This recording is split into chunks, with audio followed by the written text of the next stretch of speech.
To here, who will give an introduction from AJ+. Morning, everybody. Thanks for joining, everyone here at AJ+ and people online, and thank you First Draft for providing this training.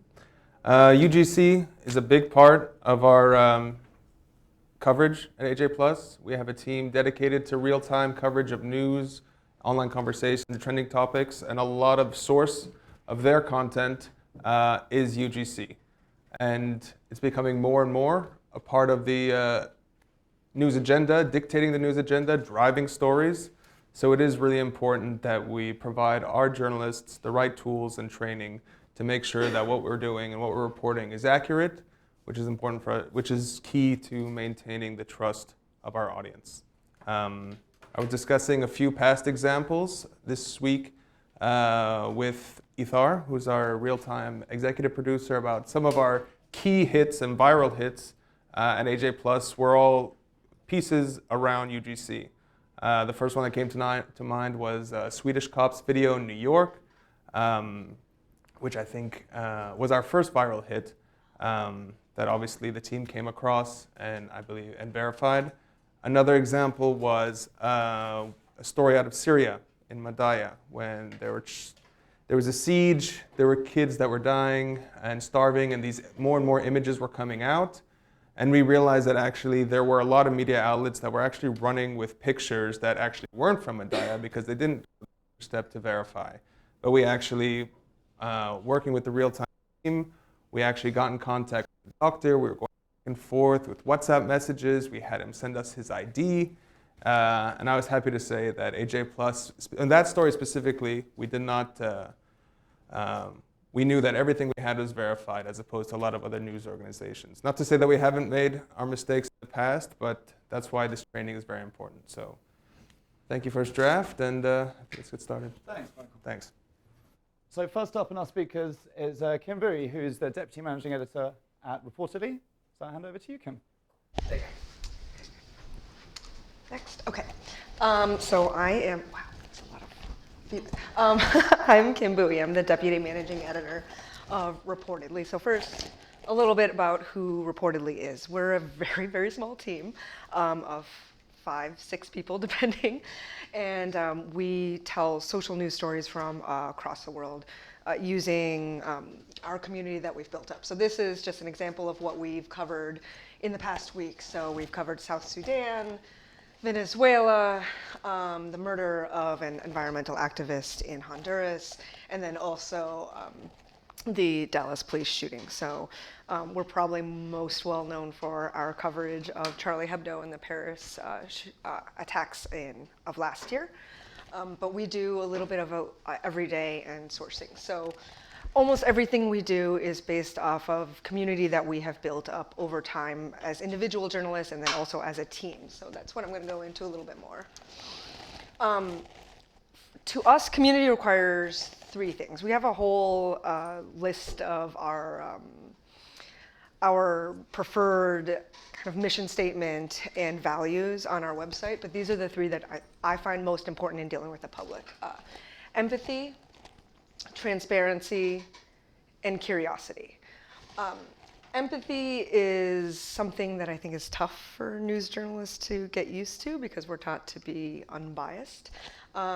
Transparency is very, very necessary now, and then curiosity is kind of what got us into this job, right? I'll talk a little bit more about those, but first, I want to make it clear that community is not something that you can wake up and have. It requires a lot of work beforehand. It requires a commitment. So you can't really, there are news organizations who stick, one person in charge of community, and I think that's a very tough job, especially for a very big organization. It really needs to be a staff-wide commitment, and it needs to be something everybody's involved in because everybody brings different things to the table. And in that vein, so this is my tweet deck as of a couple days ago. We use about I think we're almost approaching 400 public lists, which anybody can use, remix. We're happy to have you do that. We organize them by geography, mostly because that's how we kind of categorize who does what. So you'll see like Zimbabwe we have up, Iran, Minnesota because of the shootings, Texas because of the shootings, and South Sudan because of the violence that's erupted there. These change pretty much daily. There are a few that I keep up, like Syria never seems to go away. Turkey never seems to go away, so we leave those up, but we could add and subtract them. Each of us has a completely different tweet deck. Some of us don't use TweetDeck, but it's all like a column-based thing. I think TweetDeck is kind of the best thing for monitoring and engaging with people because it lets you kind of look at everything at the same time. So when you're creating these lists, and I'm a very large, I didn't used to be a proponent of lists, but as I've been doing this longer, lists have become incredibly important because there is no, I mean, somebody can invent this, but there's no technical way right now of collating sources, especially social sources, outside of a list. It's very difficult. There's no like CRM for news sources that exist. So we use a few list managers. Tweez is okay. Tweetbeat works sometimes. I don't think a lot of these. Every time the Twitter API changes, they go down and have to be redeveloped. So that's why I have like 3 or 4 that I switch through. Twitter list copy, and that's a link that you can probably get later, and I'll tweet it out later, is it's pretty much if we find a list that's really great, we'll just copy that whole list over and then cull from there. Tweetbeat is a little bit nicer because it lets you look at somebody's whole list and pull people over. I still use TweetDeck because most of our lists have been pretty populated by now, and then we just add and subtract as we go along. But it's important to look at who follows who. So if you find one really good source, who follows them and who do they follow? I actually find it more important of who they follow because if they're a good source, whoever they're relying upon is probably also a good source. But it's also good to look at the reverse if someone relies upon them. And I look for keywords like journalist or periodista, different things that indicate somebody's really committed to journalism or the telling of truth. Though some people are just not, and they're not actually journalists, they're just people who like to tweet about what's happening where they are. And then this is kind of obvious, but user reporting skills. When we have covered things in the past, we have gone very, very deep into social analysis through not just like follower wonk, but we found one profile. We'll look at all the photos that this person has tweeted. It was a high school student, and then who they follow, and then these photos clearly are of this guy that is on their follower list. They seem to tweet back and forth, and then you kind of create a social graph out of that. And sometimes it's literally, we actually make mind maps of people. Like, here's this person, they're connected to this person, they know this person, and this is how we backtrack to know who within their network is worthwhile and who's not. And that's primarily useful for very long-term stories. Something you can do on the fly, but it takes a lot of time. And yes, cull the bad eggs. Don't make lists and then leave them just to fester. Sources change, you change, interests change. There will be people who will tweet vehemently if something is happening in their town, but then all of a sudden stop. If there is a shooting or an event or a fire in their city, they will be right there, and they'll be a great source throughout that, but then they all of a sudden will go back to tweeting about hip hop lyrics. Take them off the list. We do that often, and then we add people back in, depending on, and it's also a lot of communication between our team. So you have to really talk about like, hey, just so you know, this person's very reliable about this, but not this. And so we kind of keep notes between ourselves as a team. So like, I can rely on this person for photos, but they're clearly curating videos. Or this person isn't there, but they can probably tell us where they're getting these videos from, or they can introduce us via WhatsApp. So your lists should constantly change all the time. There's no reason they should stay stagnant. Even kind of our backbone list is our wires list, which consists of like AFP, AP. Those we actually change in and out as news services go in and out. But the idea of, I know we're talking about creating communities, but I would disagree with the idea of actually creating a community. There is not a community, I think, that we've come across that we had to make. We usually join them and find them. I think it's much more important to do that than to say one day wake up and be like, we're gonna hashtag everything reportedly Iran. And then the people will come and they will tweet with hashtag reportedly Iran. That doesn't happen. No one does that. Any hashtag with your news organization is probably not gonna go viral. Let's just get that out of the way now. So join conversations, don't create them. Find out where people are. And that is not just on Twitter, that is also on WhatsApp, on different messaging networks, Telegram. We use, when people ask us what networks we use all of them, but intermittently. Sometimes we will go very deep into, militias on Instagram, and we'll talk to the militias on Instagram, but they're useless on Facebook. Know where that community is and do your research, and then find them and talk to them there, and then try to join. That's how you get invited to private WhatsApp groups where people are sharing things. That's how you get invited to closed Facebook pages where people are reporting news back and forth as a community. You need to find where they are, not ask them to join whatever your preferred network is. That means you have to be a little bit flexible.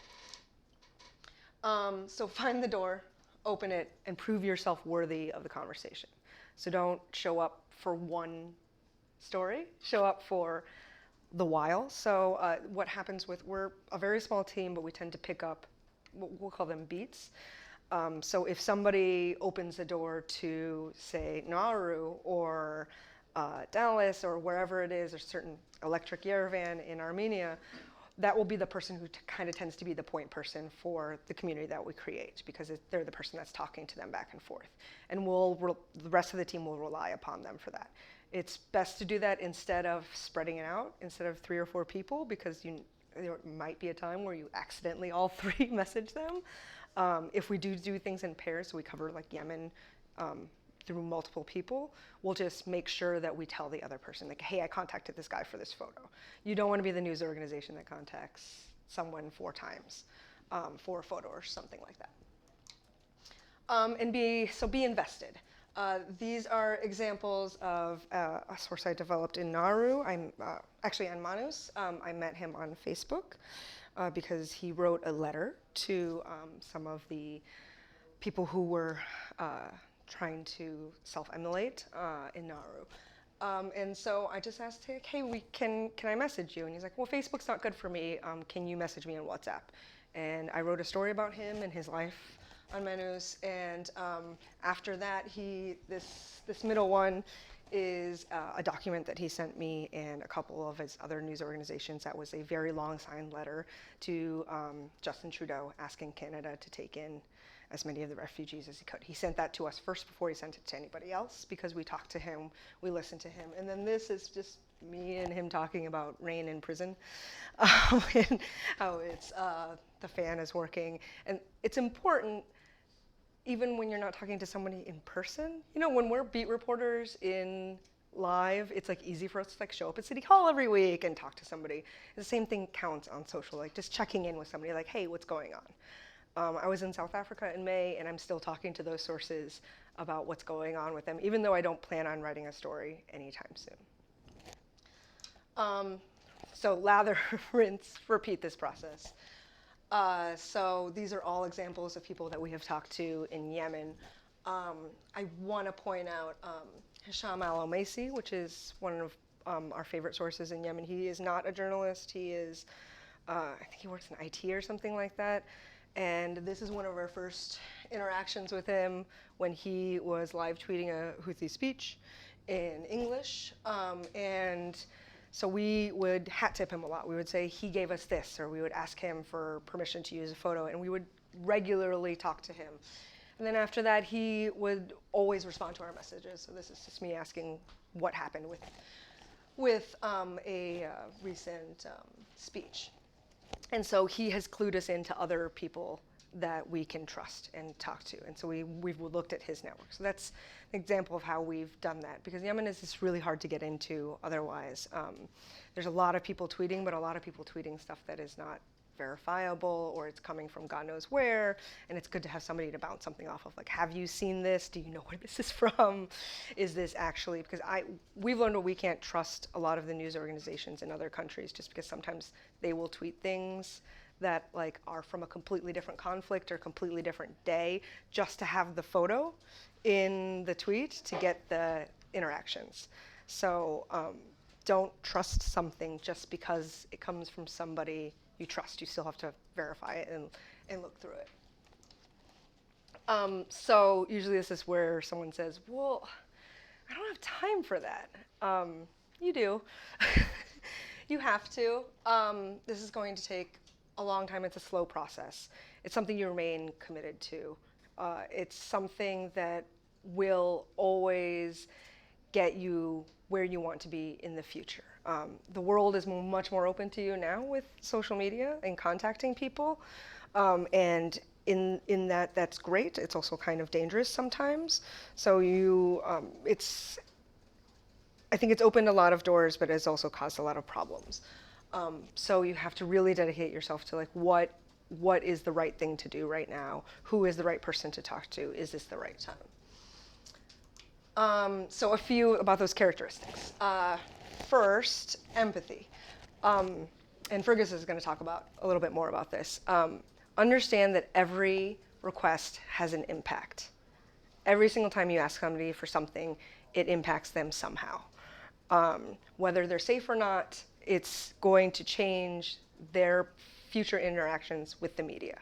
So that's a lot to put on one person, but you really have to understand, like, if you burn this source, you're probably burning it for every journalist that comes after you. So have empathy, like, ask if they're safe. Look at their tweets. We're always asking, is now the right time? And remember, on the other side, that we're humans, not robots. And so it's okay for us to say that we're worried about somebody and that we're going to watch over them and that we're hoping for their safety. I don't think that ruins our objectivity by any means to care about our sources. I mean, they're putting their lives on the line in some cases to tell us things. Like, we should probably care about them, at least a little bit. These are a couple examples of people that we have talked about. And like, we'll say things are sad or tragic. It's okay to use those words. We'll say we're sorry. Totally okay to do that too. And then I just wanted to show, this is during the Orlando shooting, and this is an example of how this Brandon Wolf, this guy over here, he was at Pulse, and he was tweeting about his friends being shot and can't find them, and then he was later at the hospital. He was not quite bombarded, but almost. He was going through a lot. You could tell he was very emotional. We didn't contact him, but all these other people did, and then he tweeted this where he just shut down. He's done. He's done with media for the rest of his life. He's not going to talk to any of us. That all those interactions have just been too much for him at the wrong time. And I think that's painful, and I think it's easy to say, I'm behind a computer, I'm just gonna DM this person, it'll be fine. But every time it matters. Every time it matters. So transparency. Nothing makes people more mad at a news organization than trying to hide that you've messed up. And we mess up a lot. One of my largest messes, I'm very freely, I wrote the wrong Columbia. I had been writing Columbia with a U in the US, and then I tweeted about Columbia the country, and nobody was happy with me. They were very upset. But I had a sense of humor about it. I'm like, I am so sorry. That was a complete fail. I definitely know where Columbia is, and that it is a country, not a state, not a city, and people were really nice about it. We have a little bit of humor sometimes.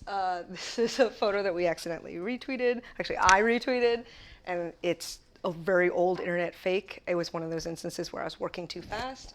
And we corrected ourselves. We always correct in all caps. Correction, it's a fake. Photo is from the depths of the internet. And people had a good laugh at the fact they were reporting out. It's like somewhere from the internet. So it's easy to be, there's nothing wrong with saying you're wrong, and people don't think less of you for that. So, and then one more example of this is most recently, Dallas PD tweeted that photo of a person of interest suspect, whatever you want to call them. It took them 17 hours to take it down. It took us a few hours to take it down.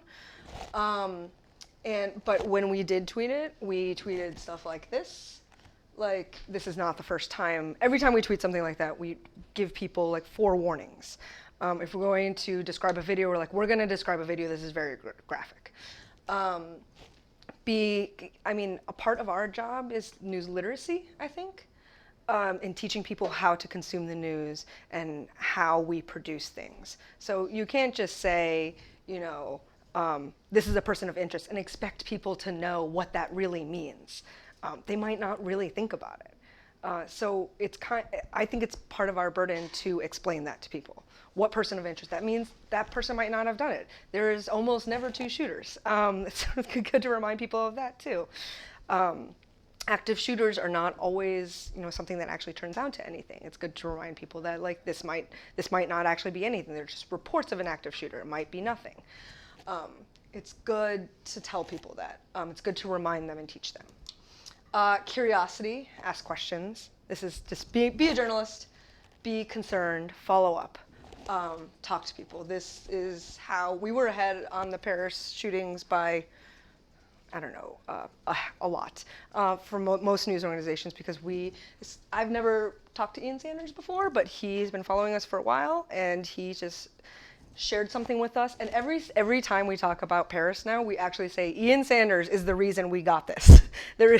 It was not because I'm a good journalist. This kind man sent us this tweet and told us about it. And then we followed up from there. So if people tweet at you, even if they tweet you crazy things, it's good to respond if it's something that's worth following up on.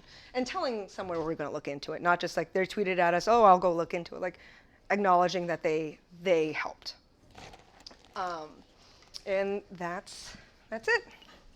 Thank you. Thanks, Kim. Yeah, we've got a couple of minutes for questions. Does anyone here in the room want to ask him anything? What's your policy on deleting something versus offering a correction if it's something like a tweet or something like that? We don't delete often because transparency.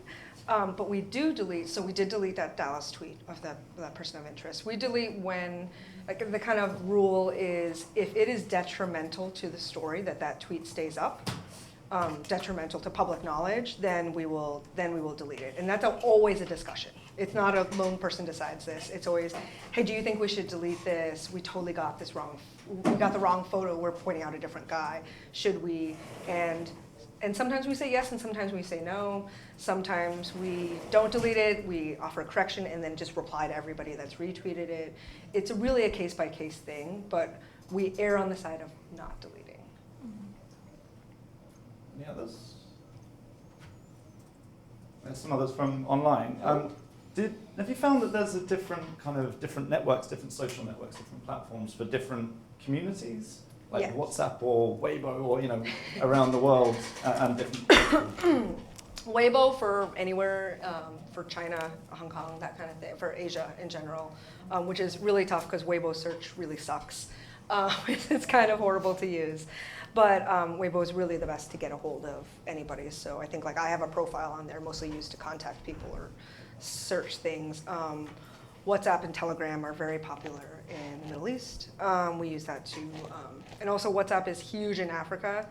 All of my sources in Africa don't they might have Facebook and stuff like that, but they prefer to communicate over WhatsApp. As much as we can, if we're talking about anything that's gonna maybe endanger somebody's, we try to move it to something that's encrypted. WhatsApp is encrypted, Telegram's encrypted, as safe as we can. We all have PGP for that reason. Just rather be too safe than not safe at all. So there are different places. Venezuela's really good at Twitter. Brazil's also really good at Twitter. It depends on, you kind of have to scope it out and see where people are and what they're talking about. I look at news organizations and where they are posting the most, and that's usually an indicator of what's most popular in that community. And which network they're posting to. Yeah. Yeah? Yeah. And in terms of the encrypted ones, as you mentioned earlier, about the just being invited to the communities. That's really the only way. No, yeah. Messaging apps are really difficult. I think they make our jobs very difficult, but you just have to find that one person who's going to trust you enough to be like, okay, I guess I'll let you in my WhatsApp with my cousins. I'm like, I promise I won't annoy them too much. I just have to ask a couple questions, and being very cognizant. Like, that's a really personal space, WhatsApp, and a lot of those like kind of group messaging things. So you have to be cautious of what you say there. And how about Snapchat? Has that been used much and reportedly as well? I know some other places. Snapchat is fun. I think it's great. I think it's a great way for us to like engage with like younger users, but there's not really a community of sharing stuff. And usually people will scrape from, like, if there's something really cool happens on Snapchat, they will probably put it on their whatever other networks, now that Snapchat lets you download and post to other places. So that seems to be the wave. Anyone else got a question until we switch? No? Cool. All right. Thanks, Kim. That was great. So then, next up, we have Fergus Bell from Dig Deeper Media. I'll hand over to you. Thanks, Alistair. Good morning, everyone. Good afternoon, everyone else who's watching online. I'm Fergus Bell. I work for Dig Deeper Media, which is just me, but I go and help newsrooms with their verification workflows and their digital news gathering.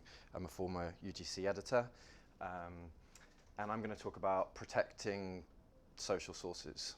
I'm going to cover 3 different areas. So I'm going to talk about live events, and by live events I mean real-time, ongoing events. Live events as in live video, so how we handle an increasing amount of live video produced by eyewitnesses, and assignments versus discovery. So that sounds fairly obvious, and we'll get to that. So first of all, protecting social sources for live, real-time, ongoing events. What do I mean here? Well, when we're communicating with individuals, can they make an informed choice? Are they in a position to make an informed choice? Are they aware of the dangers of the situation? I'm sure that everyone can think of recent examples where there has been a dangerous situation and someone has got something that you want. But knowing if they are aware of the danger is something that's important, because as journalists sitting in newsrooms with the wires coming in, with our own tweet deck set up, we have a very good overview of what's going on. But as we know, with communicating with reporters on the ground, we feed them information so that they have the bigger picture.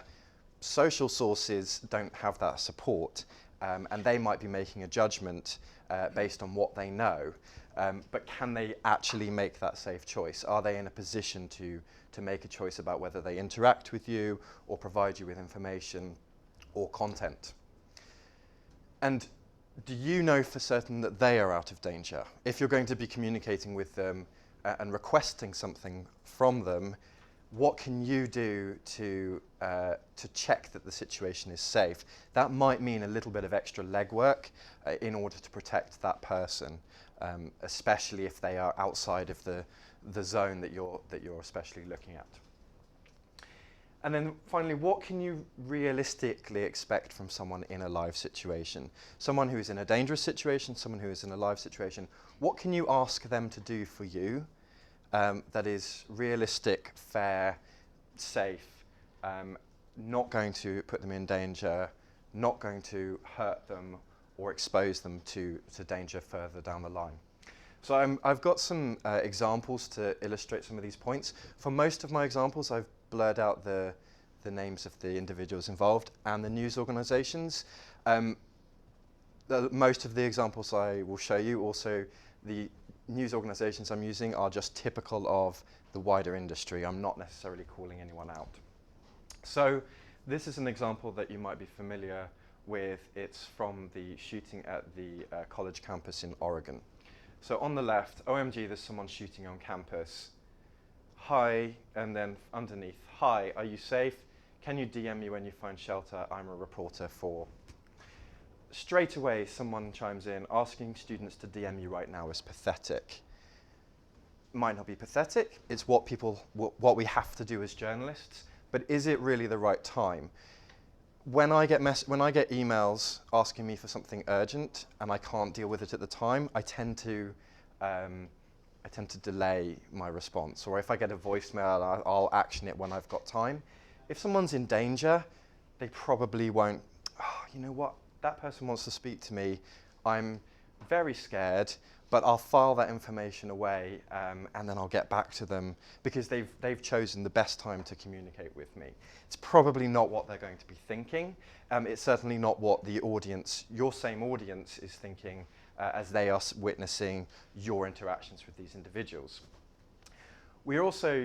It's also very obvious that people now take to social media to share information about their own situation and about their safety. So they follow up. Students are running everywhere, holy God. Hi, please stay safe and keep out of danger. Only when you are safe and if willing to speak, please let us know. Again, perhaps if you genuinely think that if you're genuinely concerned for someone's safety, you've got their Twitter handle now. You know who they are, you know where they're going to be, you know where to find them. Perhaps ask them at a better time. Again, we have people chiming in, members of our own audience, the people who will be seeing this same content on our own networks, shut the up, is what they say. And that's very typical of the responses, and I'm sure that many of you are familiar with these kinds of responses. Now, this woman has updated her followers because this is who she's communicating with at every stage. It's natural that she's going to keep updating people. And if she can't communicate, then she won't. Coordination is incredibly important when it comes to protecting social sources for this reason. So this is one tweet from a news organization. Let's call it the Green News Organization. Hi, I'm an editor with Green. We hope you're safe. Can we contact you to find out more about what's happening? Very reasonable.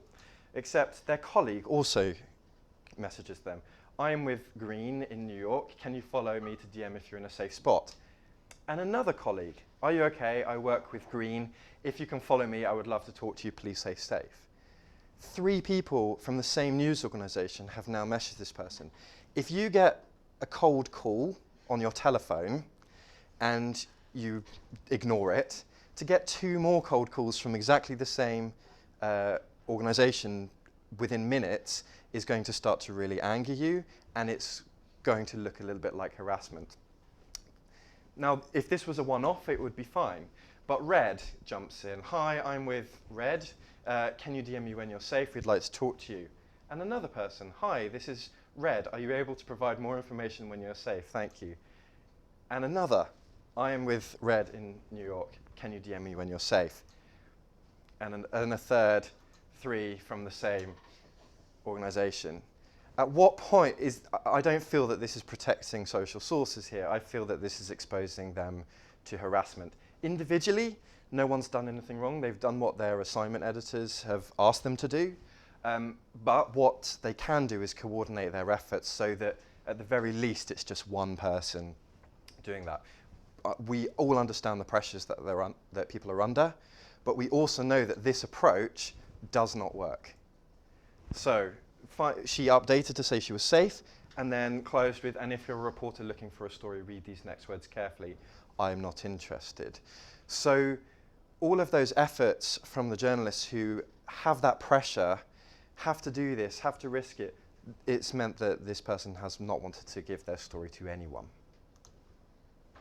So always think, will you realistically get something at this time? And at what cost? This is something, the amplification of someone's social media presence at an event can mean that there are consequences for them. And I've tried to illustrate this. I'm sure that when you've been trying to source UGC, you have seen other news organizations jump in. Now, if someone is in an active situation and they are hiding, and they are getting replies on Twitter because they've posted something that they want, and they're hiding in a room which is completely silent, and their phone, and they're just getting retweet after retweet, or reply after reply, or DM after DM,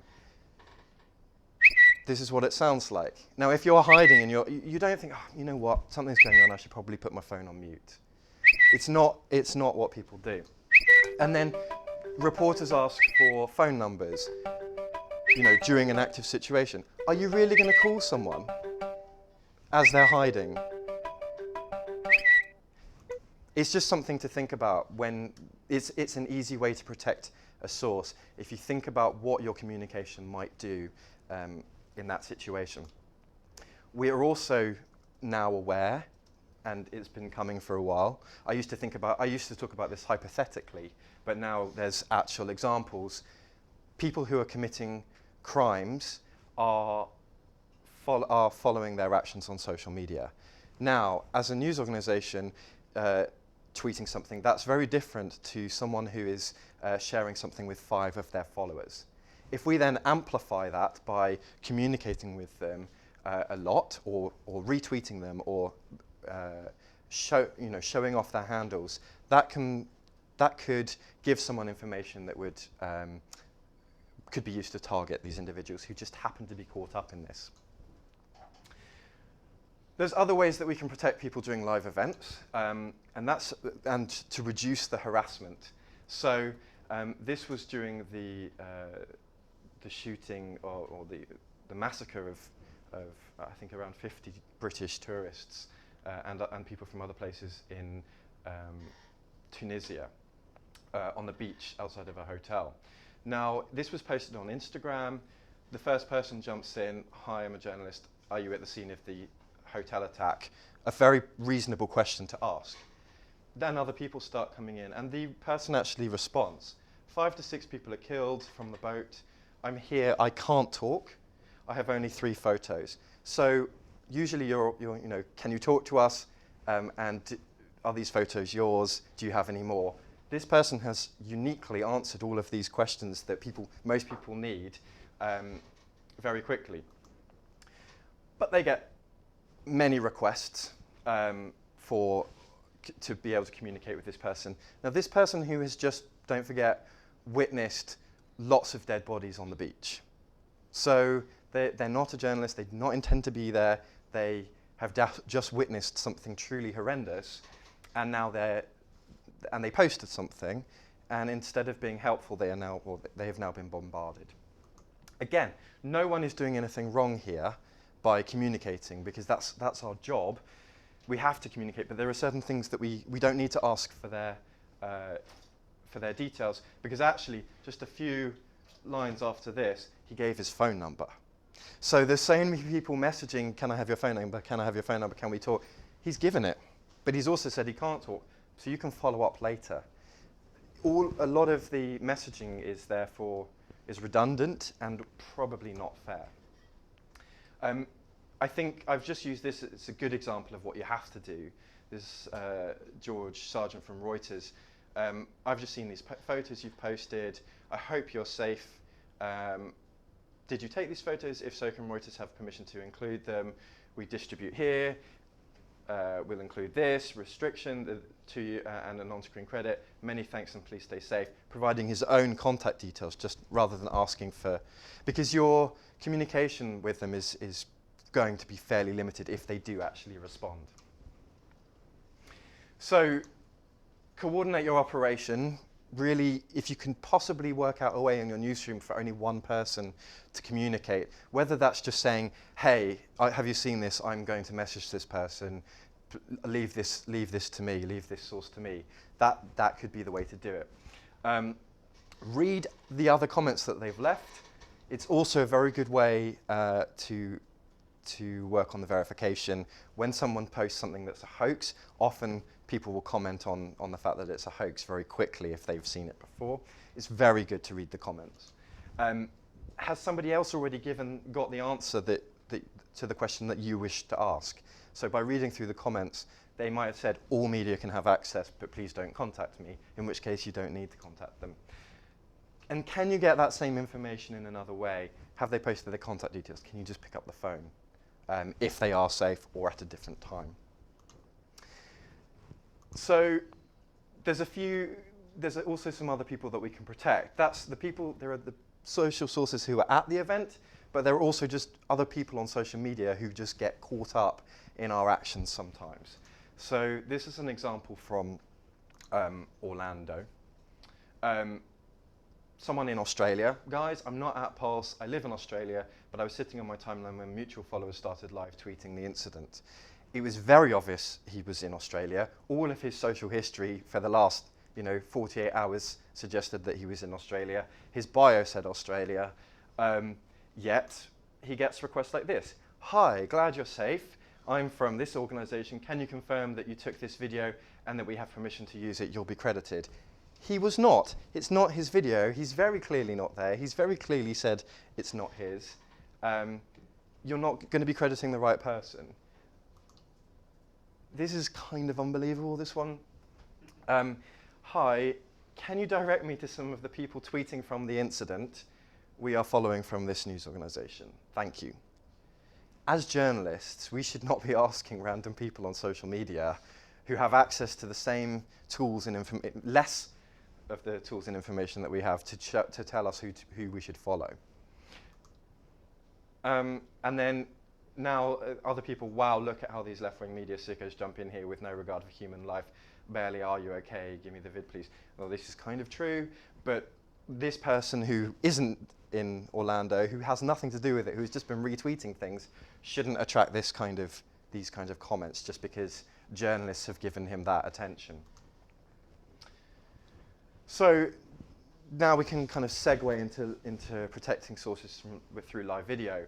There are so many different ways that you can live stream now. Some of them are known, some of them are not known, some of them come into favor, some go out of favor. But we do know that live video is not going anywhere.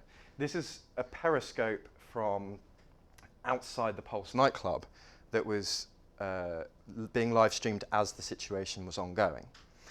So there are some things to think about here. What if you start to amplify this content as it's live? We know that sometimes people, when they know that there's a live camera pointed at them, their actions that changes the way that they act. We also know that these people are on the scene and maybe witnessing something that's awful. Again, by communicating with someone who's there or amplifying their presence, what danger does it put? People may wish to act up in front of the camera, but people may also wish to stop the cameras. And in Syria, we saw that a lot when people were live streaming from rooftops. The regime was targeting those live streamers because they could see exactly where they were when they were still landmarks in most of the cities.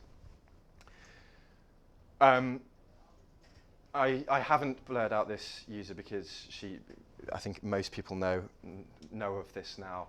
This is from last week in Dallas. The tweet says, "I am so scared." Okay, so this person has admitted that she is scared, that she is in this situation. She doesn't know what's going on. We know more about what's going on than she does at this point. And I wanted to have an example about the dangers of kind of live streaming and location. And the tweet came up actually. So, Alison, this is from a reporter. Where were you located exactly when you took this video? This was while the situation was ongoing. Someone else jumped in. Why would you answer that question if she's in the situation that she's in? Literally brainless. And then a sarcastic response from the reporter. And then, if there are gunshots around me, the last thing I would do is publicly tweet my exact location. Think a little. So with live streaming, because there's not even a delay, we're in the danger of pinpointing people's exact locations. I also want to show another case around this person who was live streaming. This is a snapshot of what, if you have content that news organizations want. This is a snapshot of most of them, well, not all of them, but these are all requests from journalists to this one individual asking for access to that content. She responded to many of them, which is rare, but again, no one here is doing anything wrong individually, but there might be something that we need to think about moving forward as an industry in order to not put sources off and also, to protect them. So is there a better way? Well, there isn't an industry standard, but there are some things that we can do. For example, you don't have to add to that barrage of tweets by working at other ways that you might be able to communicate with them. Email is a little less intense. Direct messages, you can put a lot more into a direct message than you can an at reply. And it's not that difficult to find out people's phone numbers as long as you also consider the appropriate time to contact them. So just the last points, protecting social sources in terms of assignments versus discovery. We are all very familiar with, we need snow pictures. We need snow pictures, weather pictures, show us your hot day, show us. That is a complete, we've been doing it since the dawn of television, I think. That's a completely reasonable way to create an assignment for your audience. But if you had a policy on assignments for the audience, it's very different if the situation is dangerous. So do you have any pictures of what's going on at the school to share with this news organization? No, because I didn't think to take pictures while I thought my life was in jeopardy. Shows a very different kind of assignment. It's also, hurricanes or tornadoes. Hey, send us your tornado pictures. It's not necessarily responsible. It might put someone, people want to be on TV, people want to get that recognition sometimes, but they might put themselves at risk. So is it better to discover content that people have already created or ask them to go and create it for you? If you give a monetary incentive, then it might mean that people take unnecessary risks. Does it expose people to danger if they take an additional action? If someone does get injured or worse, then what is your responsibility to them if they are doing something because you have asked them to do it? A simple question, are they covered by your insurance? It's something that not many people know, but it's something that people need to think about.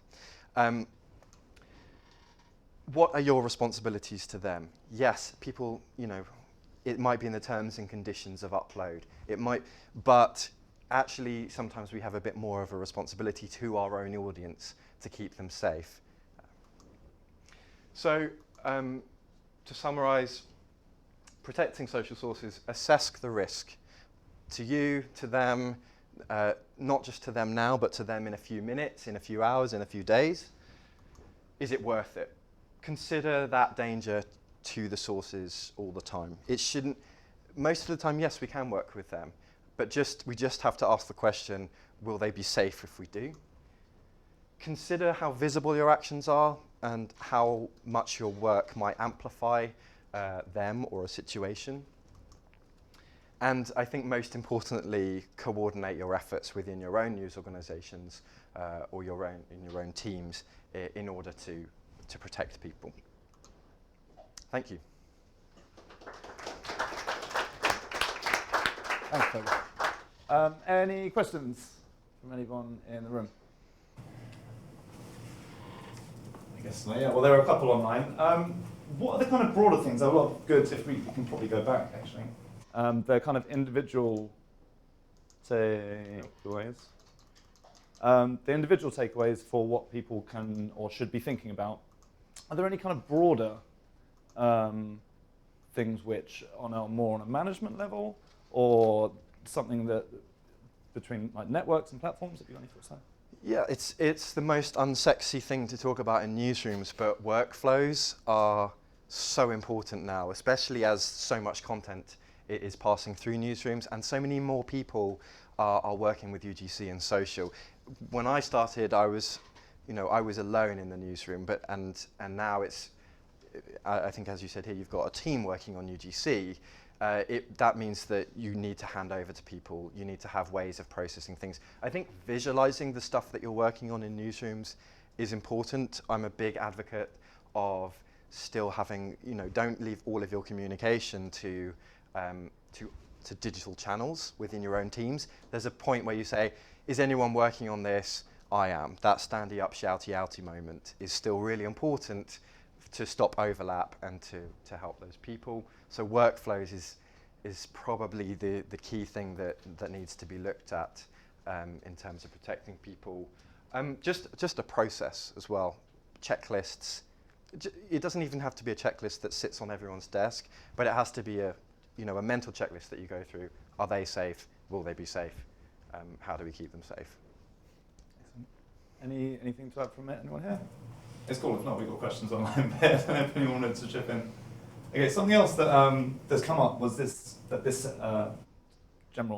morning, this live stream is about putting the community first and looking after the community. Someone's asked, and what about taking care of yourself in breaking news situations? Are there anything that people should be doing or thinking about in those kind of situations for themselves? I think it's when there's that pressure to jump on a piece of content to ask people for permission that's become a process in itself. I think it's a process that needs to be refined because there are certain dangers there. So I worked a lot on Syria, and I was originally dealing with activists or protesters who became activists, who became parts of the Free Syrian Army, but then and militants, and then some of them became IS. And you'd suddenly do the same process that you had always done automatically, and then you'd be like, actually, I think I just communicated with someone who potentially is very dangerous and might be able to cause me harm in a certain way, and I'm exposing myself to those people. So think about, it's not just a standard process. Yes, do this, this, and this. The other thing that needs to be considered there is, by communicating with this person, am I at risk? And I can say it sneaks up on you without you realizing. If you're so used to doing this thing every day, and the situation that you're doing is slightly out of the ordinary, that it's those out of the ordinary events that you need to just take a moment and stop back. Especially from a management level, thinking about your junior staff who might not have that experience in order to just identify that risk.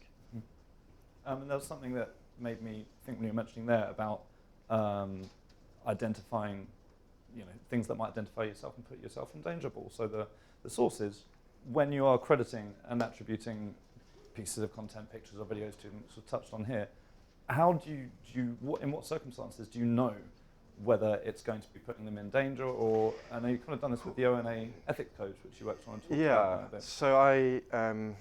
With the Online News Association, I co-devised an ethics code for the way that we deal with social news gathering, and that does things like consider how you credit people, and when it's safe to do so. What due credit means. I know AJ Plus is incredibly good at crediting, and I often use you guys as examples for how to credit. But sometimes when just generally, when someone's sharing something with only, if they've got 5 followers, if you embed their tweet or their Instagram photo, that's without talking to them. They don't expect that they're going to get that attention then if they've only got 5 followers, because people don't think that their content is interesting for news organisations. Also, by crediting people. It's not always the safest way for them, or there can be consequences further on. During the Charlie Hebdo attacks, there was someone who had an amazing piece of content. She was credited, she had a business, her name was credited, and so when you search for her business, which is her name, you get 10, 20 pages on Google with the Charlie Hebdo story before you even get to her business, and that's ruined her business. So yes, you asked for permission, but they didn't know what, it wasn't informed consent necessarily, not you, generally. Informed consent means, do they know the implications of sharing this content with you or being credited? Maybe it's best to leave the credit off as long as they give that permission. Anything else from here before we hand over to Tom? Cool, well, thanks again, folks. Great. So third up is Tom Tremenard, who's program manager at Tech Check Desk, who you can introduce yourself in your presentation. Thanks, Alistair. My name is Tom Tremenard. I'm the program manager at CheckDesk. We are an open source toolkit and training resources for collaboration around verification and digital news gathering. We work with a bunch of newsroom partners and universities in the Middle East and Europe. And we've heard from Kim and Fergus today a little bit about the potential value of community as sources and our responsibility towards them as newsrooms. What I'd like to do today is to make the case that if we're serious about putting community first, then we should really think about how transparency and showing some of the work that goes on behind the scenes of the reporting process could be a really valuable approach. So I'm going to try and think about two questions today. Firstly, why is it important to show the work? And then we're going to think through a little bit of how to show the work. In answering the first question, I think there's a really straightforward answer to this. Why show the work? Well, fundamentally, it's if you show some of the work that's going on behind the scenes, if you lift the lid on the reporting process a little bit, then your community is going to understand better what you do. It's going to understand better the context of the media and the eyewitness media that you're using. And I think that's especially important when we think about UGC, which is still a fairly new content type for audiences. And so this is a really famous example of verification gone wrong. This is from 2012. It's an old example.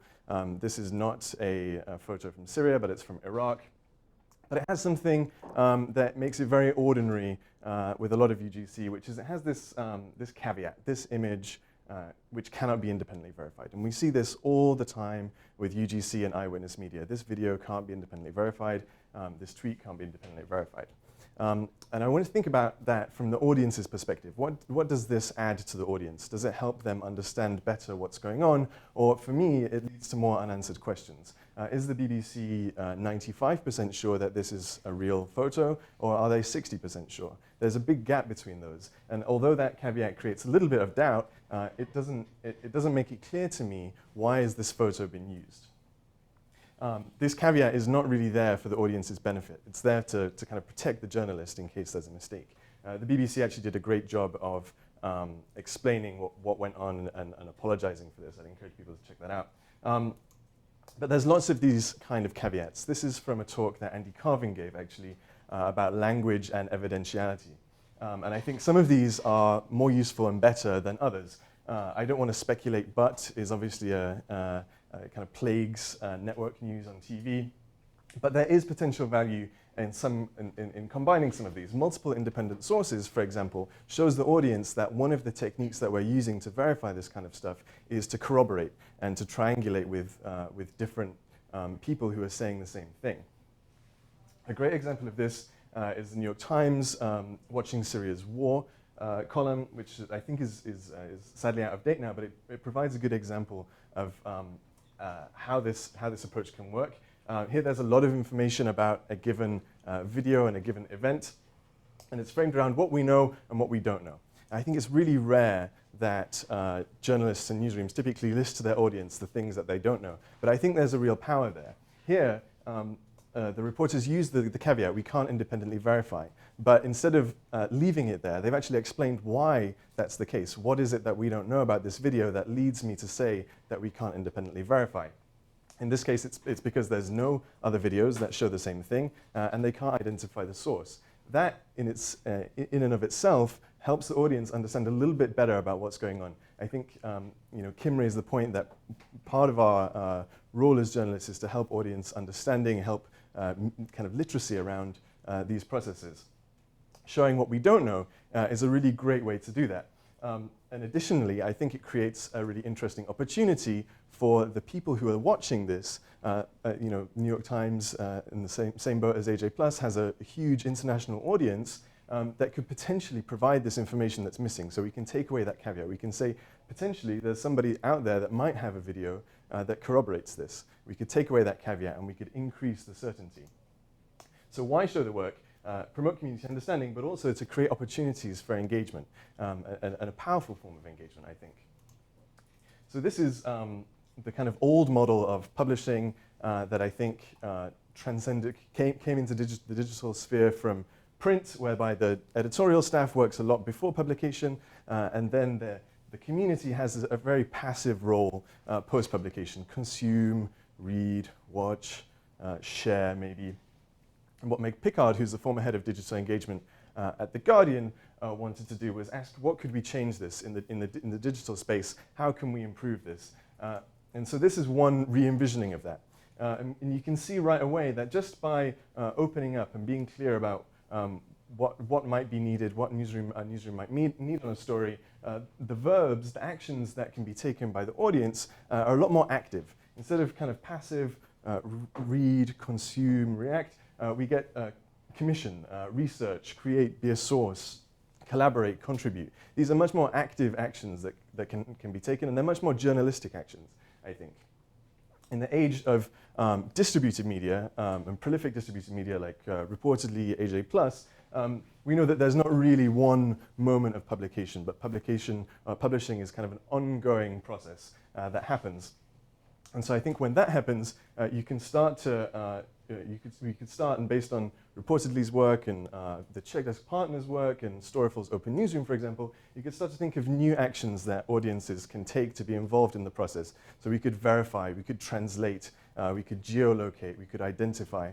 These are things that the audiences can and do want to engage with. I think there's something quite alluring about the idea of investigating it and getting involved in the reporting process. If newsrooms are open to showing some of the work, then audiences will get engaged. And so we see lots of examples of that. This is the Guardian's Accounted project is a great non-UGC related example. It's the way that the Guardian is tracking how many people have been killed by police in the US. And I wanted to point out this example because it's not a case of send us your snow pictures. This is a really fundamentally traumatic, it's a difficult topic. It's obviously a very prominent and timely topic. But I think that The Guardian has greatly benefited from the involvement of their audience and the involvement of their community in finding and building this really open data set of police killings. In the UGC space, we see people like Bellingcat pioneering this kind of show your work, community-driven approach. This is their Checkdesk. They use it as kind of a workbench for collaborative news gathering and verification. They're largely a volunteer-led organization with quite a small community, but they kind of put out a call. Here they're saying what it is that they're looking for, and their community will respond by finding all the examples, or as many examples as possible, of this is a case of Russian military vehicles in eastern Ukraine. There was obviously competing claims about what was going on in eastern Ukraine. Bellingcat wanted to investigate. And so they tried to pull in all of the sources that they could to see if they could build a case, see if they could add to the story here. So this is kind of collaborative news gathering, community-driven news gathering in action. Bellingcat then takes that a step further, and they actually investigate each of these assets in a kind of a very transparent way and in a way that involves the whole community. There's a couple of benefits to this. I think from when I show this in universities, it clearly shows the steps that are taken to verify a video. This is, at what point can we say this is verified? Well, there's quite a lot of information here, and there's 5 different people working on it. I think there's an additional benefit to showing your work in this way, which is that it gets more eyes on what's going on. And so it reduces the opportunities for errors, and it increases opportunities for people to add missing information. I think there's a lot of benefits to working this way, and it's really powerful. In this case, it was over, I think, a 4-week period. They gathered, just a small community, gathered over 400 reports, and they made a really solid case that, yes, there really was Russian military involvement in the parts of eastern Ukraine. And I think if Bellingcat, which is a small volunteer-led organization, can achieve this kind of impact, then imagine what bigger newsrooms could achieve if they engage with their millions of followers in this way. And so beyond thinking about why it's important to show the work, I also wanted to touch on how to show the work. And I think a caveat here is that I'm riffing a lot on the work of my colleague Chris Blow. He's the director of design at Medan, and he's posted some really great long-form pieces on this. I think it's really important that, especially for distributed media, to be thoughtful about how we're showing the work and how we're showing the product of the work, because there's some powerful dynamics in play when it comes to social networks. Typically is this dynamic, which is that fake information travels much further, much faster than any attempt to correct that information. This is the University of Indiana research comparing the tweets that link to a fake news post with the tweets correcting that post. You can see that there's a big gap there, and it's a real challenge. If misinformation spreads much farther and wider, that fundamentally undermines the credibility of the platforms that AJ Plus and reportedly are publishing on. That could potentially damage or have a negative impact on your credibility. And so I wanted to present some principles on this. And I think it's this part of the conversation is a lot about design, and I'd encourage AJ Plus and any newsrooms that are watching to really work with your design teams to think through some of these issues. This is from last week, and the principle is don't reshare the fake. What we saw last week was the photo of Mark Hughes that was being reshared hours and hours and hours after it was misidentified by well-intentioned people who were saying, this is not the right guy. This is kind of problematic because we know that humans have cognitive biases. One of these is the illusion of truth effect, which is that the more somebody's exposed to something, the more they see it or hear it, the more likely they are to believe that it's true, regardless of whether it's true or not. So for example, the idea that Vikings wore helmets with horns, that's absolutely not true, but we've heard it so much that if I asked any of you to draw a Viking, you almost certainly would put a helmet with horns, right? Napoleon wasn't that short. These are just things that we hear so often. And if we're not careful in the digital space, we really run the risk of recreating that effect. So a couple of examples of this. This is from the Weather Channel. They did a great blog post debunking a lot of fakes that commonly get shared. But they didn't mark up any of the images. They made this nice video. But if you watched this video and didn't have the audio, for example, or couldn't listen to it, then you would have no context for this to know that this is a fake. And the same goes for all the images in the post. And we see this time and time again. This is an example from a couple of years ago. And there's a couple of problems with this one. The first is that we know that online audiences are drawn to visual content. So some people will read the tweet and then see the image. A lot of people will just look at the image and won't take into account the context that's being provided here. Another problem is that on social media platforms, there are occasions where the media that you're sharing will be visible to audiences without the context that you're providing. So if you check your Twitter profile, for example, it shows the media in the sidebar, right? So in this case, this is imagine prominent fact-checking organization will have on its Twitter profile page something that it's debunking as media that it's shared. There's a big problem there, I think. The final problem is that we know from experience from working in digital news gathering and verification that people take this stuff and strip it of the context and reshare it all the time. It's one of the most common things that we can do. So in this case, this prominent fact-checking organization that's trying to debunk this claim is actually creating a lot of opportunities for people to reshare the fake information or to believe that this was a true image. This is another example of this. This one's even worse because the tweet up here, at least here we've got fake debunking is quite strong language. In this case, it's just satire. And so you'd have to really kind of focus in on what that tweet is saying to catch that this is not a real image. Happily, there's a really simple and better way to do this, which is to put really big, clear visual stamps on fakes or on real stuff. And so in this case, First Draft has applied a nice big fake stamp, and they've also juxtaposed it with the original image so the audience can see how this has been altered, and it can start to understand what are some of the ways that images and videos are altered. This approach can also apply to video. We're going to watch this because I really like the fake. Putting things side by side is a good way. Again, we've got the kind of big, clear labels. I think there's room for a lot of creativity in how this is applied to video, and I'd be really interested to see how a group like AJ Plus might work with that. This is an example from Hurricane Sandy. Again, a very big, clear visual stamp, but also some additional information, which is kind of low contrast. So, I mean, again, thinking from a design perspective, that's not the clearest text that you could have. Maybe there's ways that you could treat that image in a different way that would be clearer for the audience. But in this case, this is really important context because this is not really a fake image, right? This is a real image that was shared by the National Guard. It's only fake in the sense that it's being used out of context. And so what the team at The Atlantic have done here is provide that additional context. It's a real image, but it's being used in a way that is misleading. They provided a link which tells more of the story about what's going on. It explains the background. There's other ways that we can do this. I quite like this example. This is a really pretty well done image manipulation. And the way that I think this is a Snopes example actually, debunked it was to use a GIF overlay of the original. So you can start to see which part of the images are fake. And so you could imagine that if there were numerous parts, then you could expose some of the truthful media, the original, in different ways.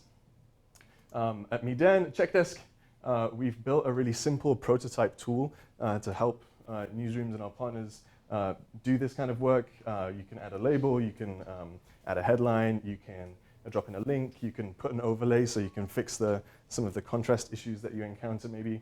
You can also make this bright green if you want. If you want to really flag that this is truthy media, then you can use colors in good ways.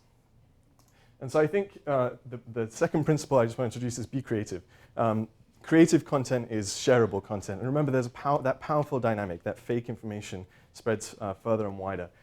So you need to be thinking about how can you make things that are designed, that are designed to kind of go viral. Chris refers to this as antiviral media. Humor is not always appropriate, but obviously there's lots of levers that are available to designers. And I think in this space, there's a lot of great examples that we can see from the fact-checking community, where they've really invested in building brands and personality around explaining to the audience how true or false different claims and different pieces of media are. El Sabueso is probably my favorite. Even in this context, though, there's potential for things to get misleading. For example, we can see red, alert, false. But this one, when I first read it, I had to take a double glance because it's green, which in my mind and a lot of minds will say, good, go, it's all right. But actually it's saying it's false. So again, this is kind of a design consideration. And I think that sometimes there's, the examples I gave before are pretty prominent fact-checking organizations who do amazing work and have pioneered a lot of techniques, but how they're sharing stuff on social media is kind of a blind spot for them. So I just would encourage newsrooms to think about potential blind spots and ways that the imagery that you're sharing could be misconstrued or how you could make it clearer. So these are a couple of design principles. Be clear, make things shareable, be contextual, which I think is to say that the same approach to debunks that works on Twitter probably isn't the same way that will work on Snapchat, for example. And I know that distributed agencies are really considerate about contextualizing content for different platforms. I think that also applies to debunks and verification work.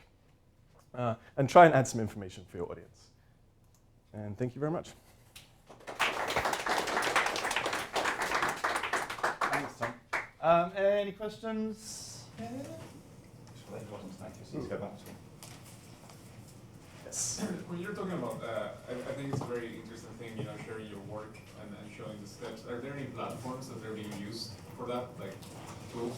I think Checkdesk is obviously one platform that we designed around this idea, but you can see some people will use Facebook groups pretty effectively, where to kind of share a piece of content and make a request. Storaful's Open Newsroom was in Google+, for example. So I think that there's simple ways that you can kind of find your community, and I think AJ+, you know your audience better than anyone else, and you can probably go to your community where it is.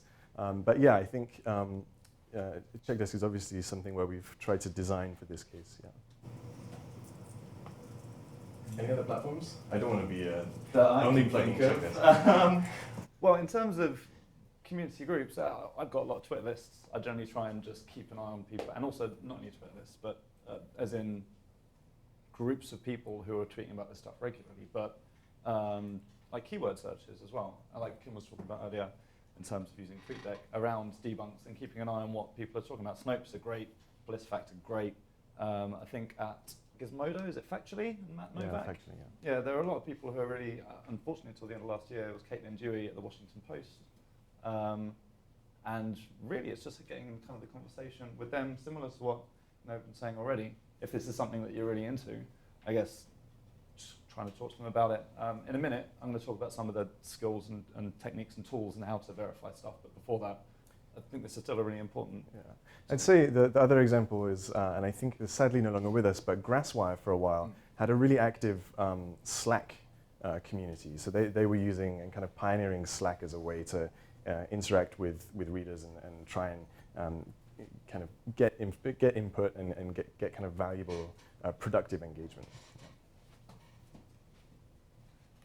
Any others? In terms of trying to, there was a bit of a balance there between the visual stuff and being more creative with it. Are there any formats apart from video and pictures which you might recommend or that you think work for trying to communicate the debunks and what is real and what isn't? Are there any interactive ways which?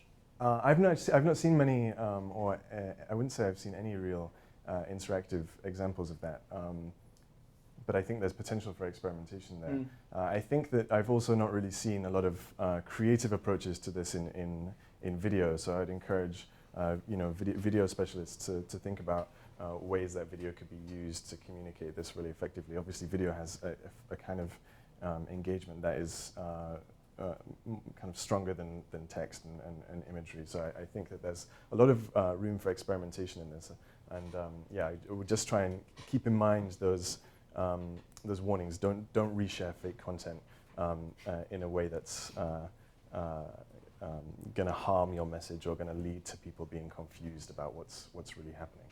Do you think there's more of like an incentive or a community or a drive from news organisations to be involved in this kind of debunking area than there was before? I mean, I don't think the amount of fake news and nonsense going around has decreased, but there seem to be more people involved. Why do you think that might be? Yeah, I think that there's, from the groups that have really prioritized debunking, they've seen that people like that, it's a traffic driver basically. And so we see groups like the Observers who really prioritize debunking work, not that they're chasing clicks. They really care about making sure that that misinformation the spread of misinformation is limited. But I think that there is a draw for audiences. People don't like to look stupid, right? So debunk posts are a good way of avoiding sharing fakes. I think the other piece of news that came out recently is that BuzzFeed are investing more and more in this, in kind of fake news debunking and kind of trying to limit the impact and spread of misinformation on the social web. Excellent. If there's anything else? Cool. Thanks, Tom. So last up is me. So I'm going to talk a little bit about some of the tools and techniques that are involved and that are needed in terms of being able to verify pictures and videos that we see online, on social media and elsewhere. We've got, you might see in front of you, a verification guide that everyone in the coalition was involved in putting together, which details some of the questions that people need to ask about social content. If you're watching online, you can get it at bit.ly, bit.ly/vvguide, which is Visual Verification Guide. Anyone here as well, if you want to write that down, and there you can print it out. There's the little booklets that you can refer to later. But the main things which are in there is essentially the questions that you ask when you're reporting, looking into a story anyway. So normally, of course, we want to answer quite quickly, straight off the bat, the who, what, when, where, why, how. When we're talking about whether we know something is real or not, we essentially want to look for the original, the very first one, because that answers not only who took it, but also questions around copyright, which is something we haven't really touched on at all here, which we might be able to do at the end, which is a big issue. But also being able to speak to the uploader. If you know who took that photo or took that video, you can ask them questions about it and see whether they were really there, if it's really what it's presenting to be, and also get more information around the story, and also get the original file. So instead of just the one, scraping a picture off of Twitter or Facebook or Instagram or wherever it might be, you want to hopefully, if you manage to speak to them, get hold of the original. We'll come into why that's important in a minute. Firstly, though, are you looking at the original version? This was a tweet that was sent, or really great, quick ways to figure out if something has appeared online before or elsewhere is with a reverse image search, as in this case. This was a tweet sent when Egypt Air flights, I forget the name of the flight, unfortunately, when that disappeared a couple of months ago. Someone said, my mum was on that plane. I'm afraid, tell me what I have to do, please. Whenever a newsworthy picture, I do this every time, you've got a TweetDeck columns going, you see pictures being shared around a story, a breaking news event. Anytime there's something that looks particularly newsworthy, this takes about 5 seconds. You can go to images.google.com, you can click search by image, the little camera icon, and you can either put the image URL in there or you can upload it, and that will search, that will basically check all of the Google image database, all of the millions, billions of pictures they've got online, and cross-reference that with whatever you've uploaded. Another way to do it is with TinEye, which will actually tell you the oldest or the first record they have of that image in their database, which is really good too. But the actual top recommendation for reverse image search is this plugin on Chrome called Revi. Because with that, you can right-click on the image, just straight up in Twitter, and then it will search Google and TinEye and Yandex, which is a Russian web term, and Baidu and Bing, all of these different databases for a particular image. You can do it like that, and then it'll tell you that it's not his mum, it's a Mexican-American singer, that he just pulled a photo off of wherever, probably searched woman in plane, and said, this is my mum. This happens all the time, every breaking news event, and not just around breaking news. It's much harder with video, though, to do reverse image search. Pictures, you should do it every time, I do it all the time, it's easy. With videos, it's a bit more difficult because you can't cross-reference every frame of a video with every other frame of every video that might be in YouTube. These were some that were shared, you might have seen before, around Brussels. Within an hour or so of the attacks in Brussels, these 3 videos appeared on YouTube saying that they were CCTV footage from the airport and from the metro station. As you can see, this is a screenshot I took from YouTube, but they say that this has even got the dates imprinted on it. It was quite a reasonably sophisticated hoax. But a good way to figure out these ones is to use something called YouTube Data Viewer, which was made by Amnesty. You put the URL in, it will give you the exact time of upload, and it will give you some images that you can do a reverse image search. Same again, right click, check out on all of the different databases we've got in there. And it turned out that this one, they were all from 2011. The airport ones were from a bombing at Domodedovo, if I said that right, airport in Moscow, and the metro one was from Minsk. And that came up with a search, reverse image search on Yandex. Didn't come up on Google, didn't come up on TinEye, it did on Yandex because it was from a Russian instance. Of course, that's only for YouTube that actually works, YouTube Data Viewer. So if you have videos on Twitter, videos on Instagram, or on Vine or on Tumblr, a better way to do it is to look for the keywords around that story and around that video. And then you can use Storiful's multi-search, which again is a Chrome extension. And you click the little button in your toolbar, it pops down, you can put your keywords in, and it will look for those there. Obviously, if it's in a different country, you want to use the language of the country that you're looking for, and then organize the results by date. It's not perfect, and I stress that none of these tools are like 100% perfect, but it's better than nothing. So if you're looking at the original, being able to find the original, you can use Revi for reverse image search and pictures, YouTube Data Viewer for YouTube videos, and then Storiful multi-search is really good to search by keywords when you've got a video or a picture on different networks. At the end of the presentation, there's a bit.ly link for all of the slides for this with all of the tools and stuff. So we'll get that down. Take photos if you want. So that's for the original stuff. You also want to know who captured the video or the photo. You want to be able to speak to them, see if they've got more information. But you also want to, for the story, for your reporting, but also to check whether what they have said, this is my video, this is my photo from this news event, is actually legit. So you can check people's usernames on different networks, or you can use tools like PQ and Spokeo and People to search for people's names, and that will hopefully give you more information about them. One, whether they're actually a real person or not. I mean, you can do a reverse image search on people's profile pics as well to see if you can find them on a different network, on Facebook or on Instagram or somewhere else, and see if you can track them down that way. These are all really good for the US. They're less good for other countries, but it really relies on, as a colleague of ours at First Draft, Claire Warder, said, the more unique information you have, the easier it is to track people down. If you've got an email address, then that's like gold. If you've just got John Smith, it's going to be a bit harder. So more individual pieces of information that you have, and the more unique pieces of information you have, the easier it is to be able to see if someone is who they say they are, and see if you can find more information to try and contact them with all of the stuff that Fergus was talking about earlier in mind as to the context of where they might be sharing something. Another way is if they list a domain name on one of their accounts somewhere. This was a photo that came from an incident last year in October.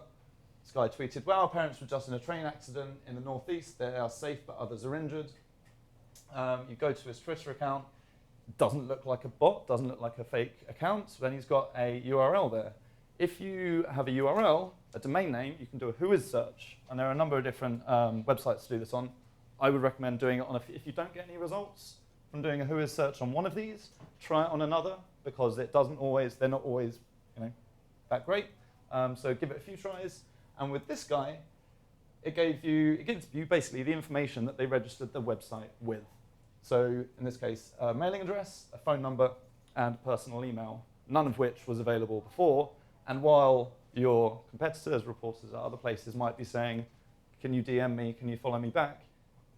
Yes, it's slightly invasive and slightly creepy to be able to get their phone number like that. But as reporters, that's generally what has been happening for much longer than the internet has been around, is being able to call people up. He might swear at you and tell you no, but you're one step ahead of people who are just sending out a tweet. So if you're looking for who captured the photo or video, you can check the social history and username on other networks to see if they have been tweeting about that event, if they seem like they should be in that area. Use things like People and Spokeo and PQ and a whois search. But remember that investigating people and the information that they think is private is slightly creepy. But as I said, it is what, to be honest, I don't know if all of my information is as locked down as I think it is. And if something happens to me and I start sharing that, well, I'll probably try and report on it by myself. But to be honest, people are going to be surprised. So be aware of that, and especially as things that have already been discussed, the kind of the context in which you're contacting them. Do you know where the photo or the video is captured? Different ways to look at this are you've cross-referenced with other photos that you know about the incident or you know about the area. There may be visual clues in the photo or in the video. Or, actually, I'll come to it in a sec. So this one I took downtown Tuesday. I was on my way to meet Tom of an advert that I thought was particularly San Francisco saying, if our yogurt were any richer, it'd buy your startup. I put it on Instagram, but I'm not in Fallujah. On Instagram and on Facebook, and if people are really smart on Twitter, you can trick the geotags. And you can say, well, on Instagram it's easy. I just said, I just typed it in, Fallujah. But I was here in San Francisco. On Twitter it's a bit more difficult, but don't trust the geotags on the social networks to tell you where something was actually taken. What you can trust a little bit more, still not 100%, but is the EXIF data, which is the information in the file of the, not the image, but the kind of information about where it was taken and when it was taken. If you get the original picture, if you get them to email you it, then you can add it in and you can see the device that I took this on, you can see the date and time that I took it, you can see the lat-long coordinates of where I was. And if you scroll down a little bit, it'll even give you a map and the direction that I was facing. And once you have that and you've got the coordinates, you can check that out on Street View and go, yep, there we go, that's where I was. And check out corresponding landmarks in the image with what they've got on Street View already. Another way to do that, because not everywhere has Street View, not everywhere has roads, not everywhere has had Google in their interesting and slightly misshapen cars coming around and taking photos. In this case, this was a video from an attack, a bomb in Yemen in May, in a town called Al-Makalla.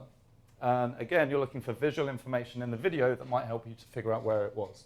In this case, there was buildings with quite recognizable or unique window shapes in the background. It took a while, but on Google Earth and on their Panoramio, which is geotagged images, you can find matching information from other sources which will help you to verify whether the video you're looking at is where it claims to be. So you can see, again, the matching window shapes in this instance. So if you want to know where the photo or video was taken, if you get the original, then you can check the EXIF data with Jeffrey's EXIF viewer, which you can just Google that and you'll find that site. Or there are obviously other EXIF viewers available. Or you can look for matching landmarks and information and signs on various other platforms like Street View or Google Earth or Panoramio. Do you know when the photo or the video was captured? The social timestamp can't necessarily be trusted, or you need to understand it more than just to look at it. On Twitter, the way the time is represented is on the time zone selected in your Twitter settings. On Facebook, it's the time zone selected on your computer or your device. On YouTube and Instagram, it's always Pacific time. And so the time will be different. If I took a photo now and uploaded it to Twitter, Facebook, YouTube, and Instagram, immediately, they would all show different times. And this is something, I took the slide out actually. This is something that happened a few years ago around the chemical weapons attack in Syria, when a foreign ministry of defense for Russia said, no, that people are faking it. If you look, the YouTube video, it was uploaded on August the 20th, but the attack happened on the 21st. This is fake. You had prepared this before. The reason being is that Pacific time is a good 10 hours behind Syria. So although it happened early in the morning on the 21st, when the video was uploaded, it was still the 20th here. So being aware of those is very important. But if you don't have that kind of information, you can look at things like the weather conditions, and shadows, interestingly, are ways to check whether this was taken on the day.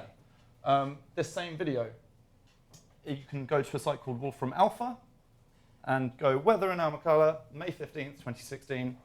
It will say that it was relatively dry, the temperature was relatively high. In Yemen, that's not that surprising, but it is also, the weather isn't all that like that every single day. It's something you can check out, and especially for more temperate areas of the world, if there's any rain at a particular time, Wolfram Alpha will be able to tell you that. Equally, something called SunCalc, which is, I don't know why this was created, but it's fantastic for verification, which is if you look at the time that a video is claiming to be and the direction of the shadows, then SunCalc will tell you the direction of the sun and where the shadows should be going. So that's the Wolfram Alpha one.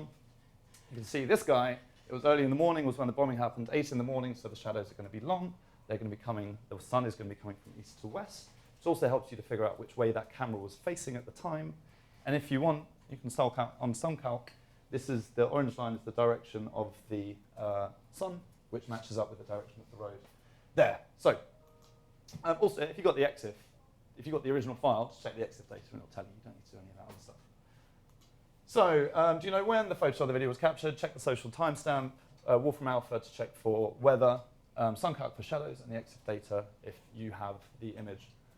There's also in there, there's the why, the motivation of where someone was when they took it, why they were in the area, why they are uploading it, can play an important role in understanding who they are and whether it's real or not. If they are an activist or have a particular partisan views on the story that is developing, they may favor certain parts of information than others. It can help you to understand better what's going on in that situation and whether what they've shared is actually all it claims to be. You will not always need, hopefully, you will not always need to do all of that, but at the same time, sometimes you can do all of that and you still won't have conclusive proof and know either way. There's no clear-cut 100% answers with any of these tools either. It's something that you want to try and build a picture of all these pieces of information. Sometimes you can get it straight away. You want to try and build a picture and trust your gut and your experience and your intuition to tell you whether something, to give you an idea of whether something is legit or not. All those slides with all the tools and stuff, bit.ly, FDLive tools, FDLive 3 tools, sorry, if you wanted to have a look at some more, and other places which are really good to check out. Obviously, I'm going to say follow First Draft News. Check out on the site where we've got loads of training resources. We've got some quizzes in terms of the fake stuff that Tom was talking about earlier, which we do on a monthly basis. We've got little interactives that help you test out geolocation things on there. But the verification handbook is great. Bellingcat are great. All of these sites have got information if you want to be a verification junkie, like Josh Stearns, who's part of First Draft, to help you understand this better and to practice with. That is me. That's it. Any questions on that stuff?